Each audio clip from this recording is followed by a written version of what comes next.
All right. Well, May 31st, he is back once again in the cage. It is St. George MMA's Morgan College.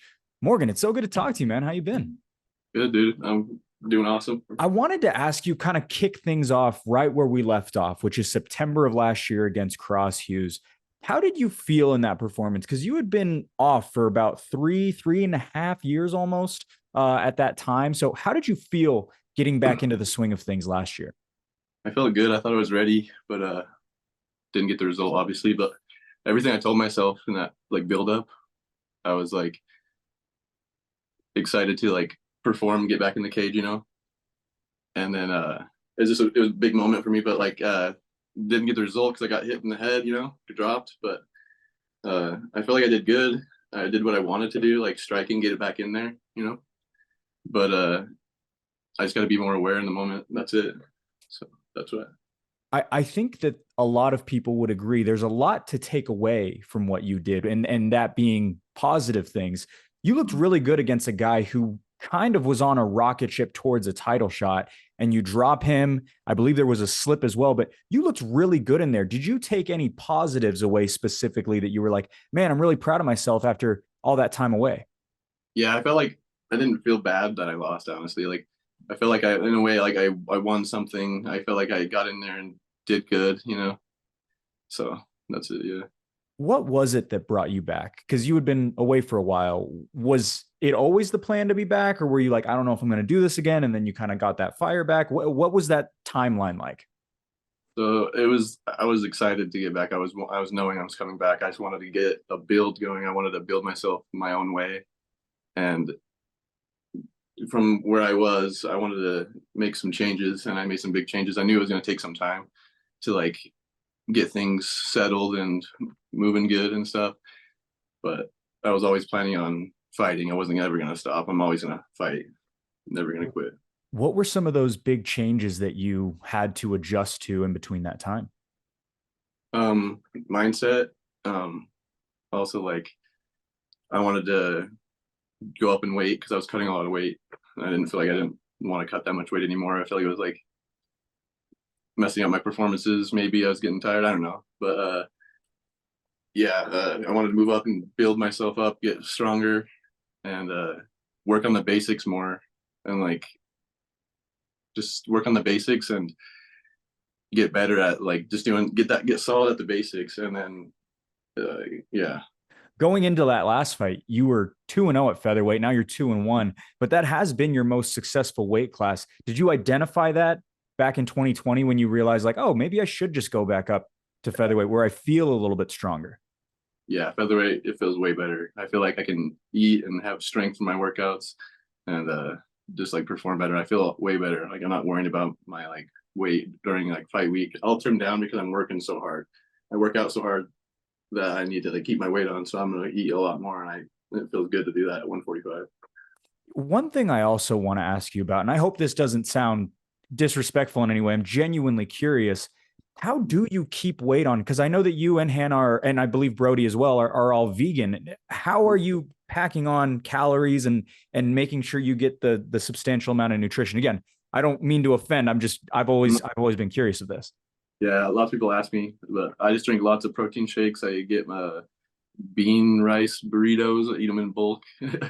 I eat lots of protein bars, and like they have like these like pucks, these puck things, oatmeal things. They got pumpkin seeds. They got I get all kinds of cashews. I'm eating all day long. I'm just getting all the energy because I just keep sustaining eating. That's what another thing that like when I'm my diet for at 145, like if I want to keep the weight on, I have to just eat all day long. But like I love to do that. I love to eat. I like to eat vegan food. Was there a specific moment in 2020 when you realized, or was it during the time off that you were going to change that weight class? Like, was it like you were cutting weight for Jordan Munoz, about to face him in Tooele, and you were like, man, I'm done doing this? Yeah, so it was that was actually the easiest bantamweight cut I did, but I went below. I went 133 that time, but I felt like I couldn't get my weight back on a little bit because I was transitioning back then being vegan, and then now I like figured out the diet a little bit more, and I know how many calories I need to take in to keep my weight at where it needs to be and stuff Yeah. like that. Yeah, so like the bantamweight cut was just I would have to fast more, and I would just like get way behind with my diet a little bit. I feel like, but now at featherweight, I just keep eating, and it just I don't Yeah. know. One of the things you mentioned that kind of stood out was you were like, I'm never going to stop fighting, that you were never planning on stopping fighting. There was a stint from 2018 to 2019 that you had dropped 5 fights in a row.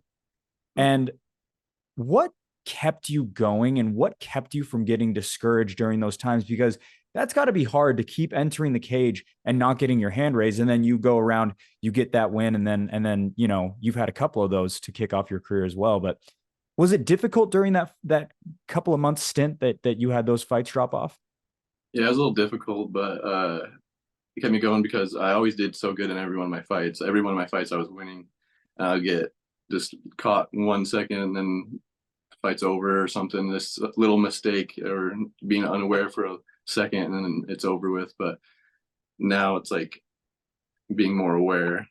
I'll be able to like because those 5 fights I feel like there's this flash uh finishes or something like that. But the whole time before that I was dominating, you know. Yeah, I mean, very similar to the narrative of the Cross Hughes fight. I mean, it kind of the exact same thing. Yeah, I was trying to And figure that out too.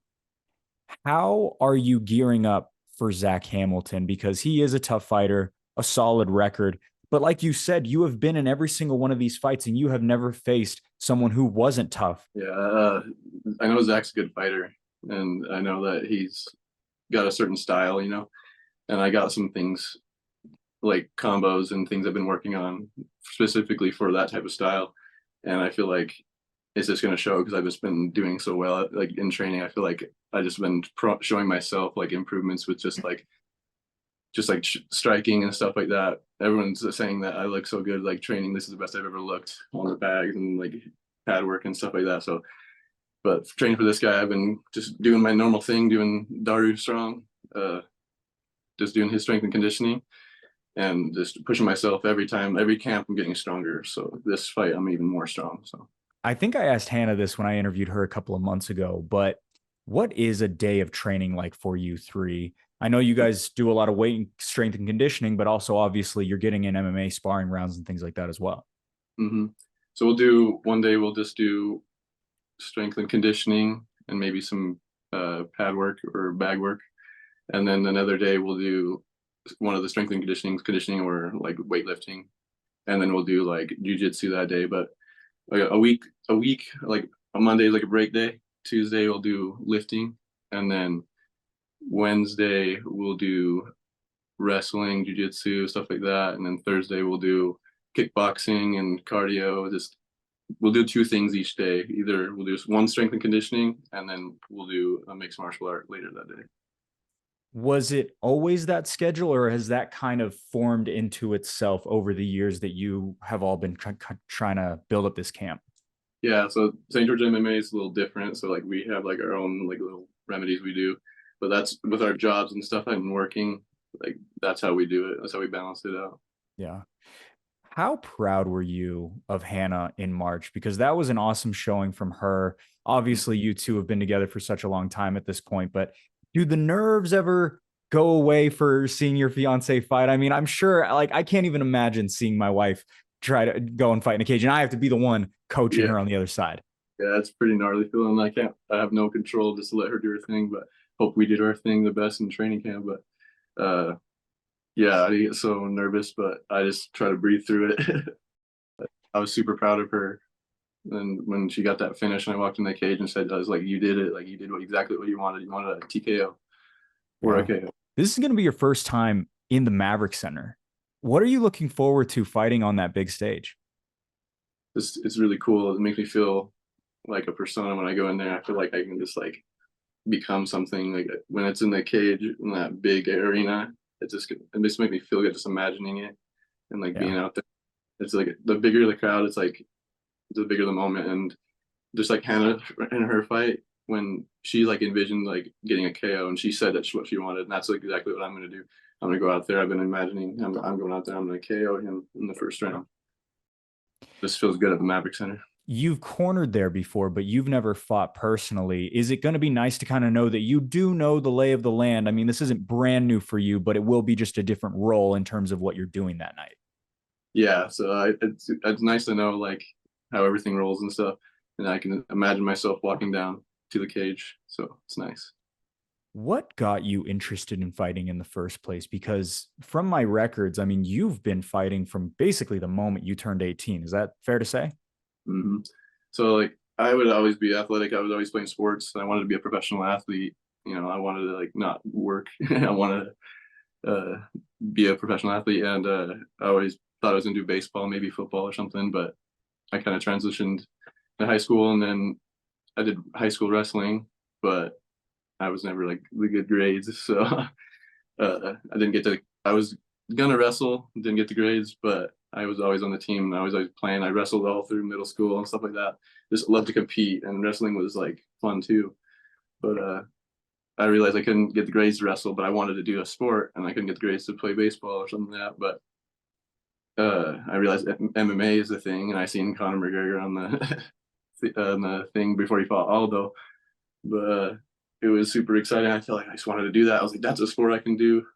I don't have to go to school for that. I can just because I can be myself. I can because I'm not dumb. It's just like school is kind of hard for me a little bit, but I like to just show what I can do. And I realized MMA was like that, and I wanted to be a professional athlete. Quit high school, didn't graduate, went straight, started training. I just know that's what I'm gonna do the rest of my life is fight. I did not know that. When did you leave high school? My last senior year, just like I went halfway through the year, but I just realized I wanted to fight, and I'm just gonna go for it. That is absolutely fascinating. I didn't realize that aspect. Do you have plans to go and get your GED or anything like that? Or have you ever gone back or have you just been looking forward ever since? Maybe one day, but I'm just focused on training and getting better. When it comes to these last few years, where do you feel like you've improved your game? Um, I've just well-rounded myself. I feel like we train things that we like to train, like, but like we love variety of things. Like I like to grapple, but I like to strike as well. People say like, "Are you a striker or a grappler?" But I feel like everything. I'm an MMA fighter. That's why we call ourselves St. George MMA because we're just MMA. We like to strike MMA. We like to wrestle, jujitsu, everything. So kickbox, box. You know, obviously, Hannah being your fiance, she comes from a family of a lot of people who train. Do you Mhm. have fighters and anything like that on your side of your family, or is it just kind of your group on that side of the family is all good friends because you all get to train together? Yeah, so my brother trains too. He's my main training partner. So he's on my side of my this side of the family, just Brody. But everyone else on that side of the family, all jujitsu guys. They're really Yeah. good. How does your family feel about you and Brody and what you do in terms of fighting? They love it. They believe in us. They just know that we can do it. We've always been like the ones to get it done. Like in our family, like we go for it. You know. Are you two extremely close because of all the time you've spent on the mat together? Yeah, we spend all day long. Every day we train. Like yeah, we're just family out here. You know. Yeah. Last question from me. What's the number one thing you're looking forward to facing opposite Zach Hamilton? I'm excited to be in the big cage and just get that flashy big KO win. Cannot wait for it. Morgan College, May 31st, live from the Maverick Center. Tickets on sale right now at fiercefightingchampionship.com. Morgan, thank you so much for the time, man. Really appreciate it. Thank you so much for having me.